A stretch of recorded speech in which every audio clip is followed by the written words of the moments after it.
Praise the Lord place food रेसिपीमध्ये आपणा सर्वांचं खूप मनापासून स्वागत. आणि असेच परफेक्ट दही वडे बनवण्यासाठी रेसिपी पूर्ण बघा. खूप साऱ्या टिप्स आणि ट्रिक्ससह रेसिपी सांगितलेली आहे.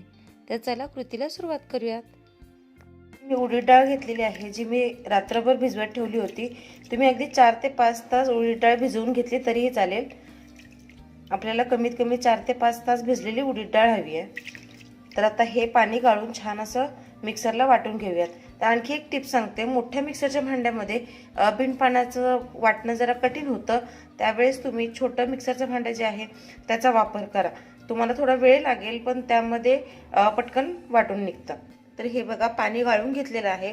तर शक्य तितक्या कमी पाण्यामध्ये आपल्याला हे वाटायचं आहे. उडदाची डाळ थोडी चिकट असते, त्यामुळे वाटताना जड येते, मिक्सरमध्ये अडकून राहते. तर त्यावेळेस तुम्ही 1 ते 2 चमचा पाणी घालू शकता, पण आपल्याला घट्टसर अशी ही डाळ वाटून घ्यायची आहे. तर इथे आपलं छान पीठ घट्ट वाटून झालेलं आहे. तर हे बघा, अशी कन्सिस्टन्सी हवी आहे आपल्याला. खूप पातळही पीठ वाटून घ्यायचं नाहीये. पिठामध्ये पाणी जास्त झालं तर वडे आपले तेल शोषून घेणार आणि हलके फुलके होणार नाहीत. तर त्यासाठी शक्य तितकं कमी पाणी घालून डाळ वाटून घ्यायची आहे. तर यामध्ये आता चवीनुसार मीठ, आणि आता जी सांगणार आहे प्रोसेस, जी स्टेप, ती सगळ्यात महत्त्वाची आहे. तर यामध्ये अजिबात कंटाळा करायचा नाहीये. तर आता हे आपण एका डायरेक्शनने छान असं फेटून घ्यायचं आहे. तर तुम्ही हाताच्या साहाय्याने फेटा, चमच्याच्या साहाय्याने फेटा. मी इथे विस्कर घेतलेला आहे. तर हे आपल्याला एकाच डायरेक्शनने, म्हणजे एकदा उलट सुलट असं अजिबात फिरवायचं नाहीये. एका डायरेक्शनने ज्यावेळेस तुम्ही फिरवता त्यावेळेस त्यामध्ये हवेची पोकळी निर्माण होते, आणि जे तुम्ही वडे बनवणार ते अगदी हलके फुलके आणि मस्त जाळीदार होतात. तर लक्षात घ्या, एकाच डायरेक्शनने आपल्याला छान असं 5 मिनिटं फेटत राहायचं आहे. आणि फेटण्याची प्रक्रिया खूप महत्त्वाची आहे. तर 5 मिनिटं गेले, थोडं कष्ट लागलं तरी चालेल, पण ही स्टेप स्किप करू नका. तुमचे वडे अगदी परफेक्ट होतील आणि पुन्हा कधीच तुम्ही दही वडे करण्यासाठी किंवा मेदू वडे करण्यासाठी कंटाळा करणार नाही. तेल छान तापलेलं आहे. इकडे आपलं पीठ देखील छान फेटून झालेलं आहे. म्हणजे थोडासा हात पाण्यात बुडवून घ्यायचा आहे आणि दाखवते त्याप्रमाणे वडे सोडायचे आहेत. तर हे बघा,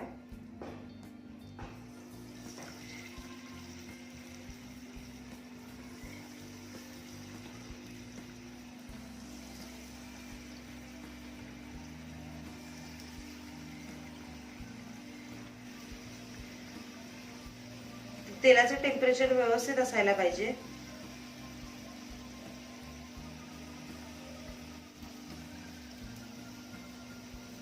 वडे तेलावर तरंगत आहेत, याचा अर्थ आपलं पीठ छान हलकं फुलकं झालेलं आहे. तर हे बघा, मी चमचा देखील लावलेला नाहीये. आपण वडे तरंगत आहेत, याचा अर्थ आपण जे पीठ बनवलेलं आहे ते अगदी परफेक्ट झालेलं आहे. तर सोनेरी रंग येईपर्यंत हे दोन्ही बाजूने छान भाजून घ्यायचं आहे.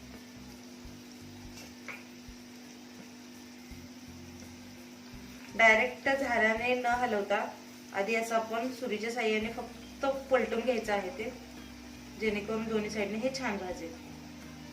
मस्त गोल गोल टमटमीत वडे दिसत आहेत. तर हे बघा, अगदी जवळून दाखवते तुम्हाला. वडे तेलावर छान तरंगत आहेत आणि अगदी छान असे मस्त फुगलेले आहेत टमटमीत. तेलामध्ये वडा खाली जाऊन बसलेला नाहीये. जर तळाशी जाऊन वडा खाली बसला तर आपलं पीठ हे घट्ट झालेलं असतं आणि त्यामध्ये तेल शोषून घेतलं जातं.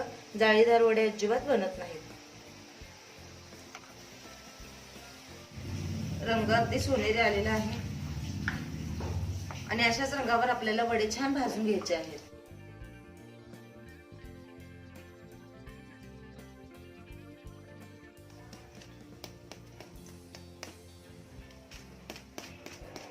तर तिकडे आपले वडे होतात, तोपर्यंत आपण वडे भिजवण्यासाठी पाणी तयार करूयात. तर इथे मी साधं आपलं घरचं रेग्युलर टेम्परेचरवरचं पाणी घेतलेलं आहे. त्यामध्ये थोडं मीठ घालायचं आहे.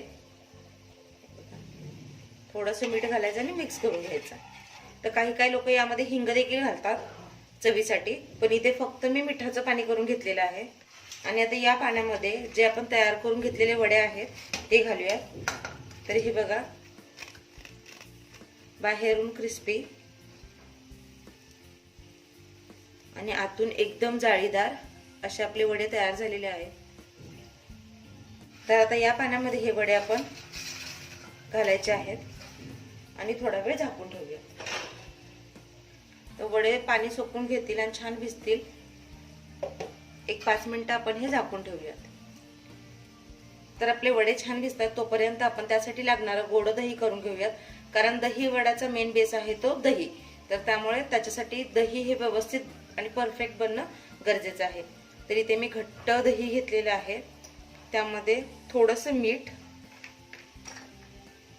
आणि साखर. तर आपल्याला गोड दही करून घ्यायचं आहे त्यामुळे साखर घालायची आहे. आणि यामध्ये पाणी जास्त घालायचं नाहीये, तर अगदी थोडं. हे बघा इतकं पाणी पुरे होतं. कारण आपल्याला एकदम पातळ दही नको आहे, तर थोडं घट्टसरच दही हवं आहे, जेणेकरून ते वड्याला छान कोट होईल आणि वडे त्या दह्यामध्ये छान भिजले जातील. तर हे छान फेटून घेऊयात साखर विरघळेपर्यंत. तर तुम्हाला कमी वेळेत करायचं असेल तर तुम्ही मिक्सरला वाटून साखर घातली तरी चालेल, म्हणजे पिठी साखर, तितका तुमचा वेळ वाचेल. हे छान असं मिक्स करूयात आणि आपलं वड्यासाठीचं गोड दही देखील तयार झालेलं आहे. आता हे बघा वडे छान आपले मस्त फुगलेले आहेत आणि पाण्यात घातल्यानंतर देखील वडे पाण्यावर तरंगतात. याचा अर्थ मस्त जाळीदार आणि हलके फुलके असे वडे झालेले आहेत. तर आता महत्त्वाची गोष्ट ती म्हणजे प्रेझेंटेशन. तर हे सर्व कसं करायचं. तर आता हे जे आपण पाण्यात घातलेले वडे आहेत ते दोन्ही हाताच्या साहाय्याने असे दाबायचे आहेत. हे बघा पाणी पिऊन काढल्यानंतर देखील वडा आपला आकार सोडत नाहीये, मस्त हलका झालाय.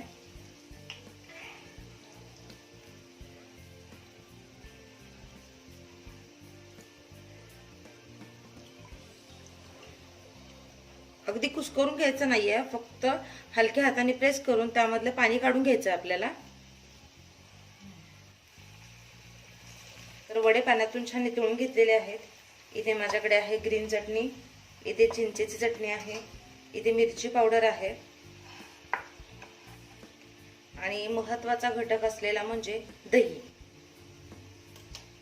तर हे बघा आधी याच्यावर जास्तीचं दही घालून घ्यायचं आहे.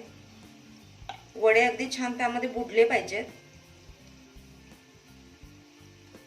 आणि कन्सिस्टन्सी तुम्ही बघू शकता, अगदी जाड नाहीये, अगदी पातळ नाहीये. तर हे बघा मस्त आपण दही घातलेलं आहे. आता त्यावर थोडी चिंचेची चटणी. आणि चटण्यांची रेसिपी तुम्हाला हवी असेल तर कमेंट करा, मी त्याचा व्हिडिओ देखील लवकरच अपलोड करेन. तर ह्या अशा ग्रीन चटणी, चिंचेची चटणी करून ठेवली की चाटला बरं पडतं. हे बघा यावर मी ग्रीन चटणी टाकलेली आहे आणि थोडंसं लाल तिखट. परफेक्ट. तर पदार्थ जितका तुम्ही छान बनवता, जितक्या चवीचा बनवता, त्याचं प्रेझेंटेशन जर छान केलं तर तो पदार्थ खायला आणखी छान वाटतं. तर हे बघा मस्त आपले दही वडे तयार झालेले आहेत. तर चटण्या नसतील तर दही वडे होत नाहीत असं नाहीये. तुम्ही फक्त दही घालून देखील दही वडे बनवू शकता. हे थोडंसं म्हणजे त्याची चव वाढवण्यासाठी किंवा ते आकर्षक दिसण्यासाठी घातलं जातं. तर दही वड्यामध्ये महत्त्वाचं असतं ते वडे आणि दही. तर तुम्ही नुसतं दह्यापासून देखील वडे बनवू शकता. तर हे बघा मस्त आपले चटपटीत दही वडे तयार झालेले आहेत. मला आशा आहे माझी रेसिपी तुम्हाला आवडली असेल. तर हे बघा मस्त आपले असे दही वडे तयार झालेले आहेत. अगदी छान दिसत आहेत आणि बघूनच इतके छान वाटतं. तर तुम्ही अंदाज करू शकता, कल्पना करू शकता की चवीला किती छान असतील ते. नवीन नवीन आणि चटपटीत अशा रेसिपींसाठी ब्लेस फूड रेसिपी हे आपलं चॅनल सबस्क्राईब करा, सोबतच लाईक आणि शेअर पण करा. व्हिडिओ बघितला त्याबद्दल थँक्यू. पुढची रेसिपी येईपर्यंत स्वस्त रहा, मस्त खा आणि माझे व्हिडिओ बघत रहा.